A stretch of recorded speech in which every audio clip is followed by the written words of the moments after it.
വാർത്തകൾ വിശദമായി. കൊടും വരൾച്ചയെ നേരിടാൻ ശ്രീകണ്ഠപുരം കോട്ടൂർ ITI വിദ്യാർത്ഥികൾ ഒരുക്കിയ കിണർ റീചാർജ് ശ്രദ്ധേയമാകുന്നു. മഴവെള്ളത്തെ കിണറിലെത്തിച്ച് ഉപയോഗപ്രദമാക്കുന്ന പ്രവർത്തനമാണ് വിദ്യാർത്ഥികൾ തയ്യാറാക്കിയത്. ശ്രീകണ്ഠപുരം നഗരസഭാധ്യക്ഷൻ PP രാഘവൻ പ്രവർത്തനം ഉദ്ഘാടനം ചെയ്തു. കേരളപ്പിറവി ദിനത്തിൽ സമ്മാനവുമായാണ് കോട്ടൂർ ITIയിലെ വിദ്യാർത്ഥികൾ കിണർ റീചാർജ് പ്രൊജക്ട് തയ്യാറാക്കിയത്.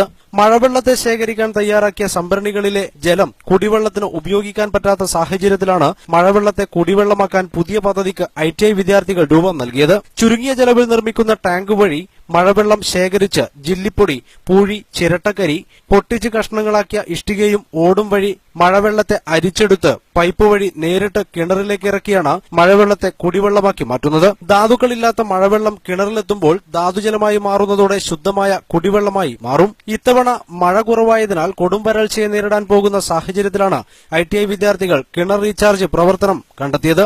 ITI പരിസരത്ത് നടന്ന പദ്ധതി ശ്രീകണ്ഠപുരം നഗരസഭാ ചെയർമാൻ PP രാഘവൻ ഉദ്ഘാടനം ചെയ്തു. ഇതൊരു വളരെ വലിയ കാര്യമായാണ് ഞങ്ങൾ കാണുന്നത്.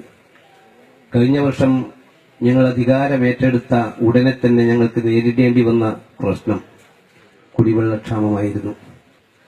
ഈ വർഷം വളരെ ഭീതിയോടുകൂടിയാണ് ഞങ്ങളൊക്കെ നോക്കിക്കാണുന്നത്. Municipal vice chairperson Nishitha Rahman അധ്യക്ഷത വഹിച്ച പരിപാടിയിൽ ITI director father Binu Paimpally, Joseph Augustine, ITI principal KK Venugopalan, നഗരസഭാ കൌൺസിലർമാരായ advocate MC Raghavan, AP Muneer, Josephina Varghese, Thomas Chakkilath, TO Narayanan, project officer E Somasundaran എന്നിവർ സംസാരിച്ചു. News bureau, Sreekandapuram.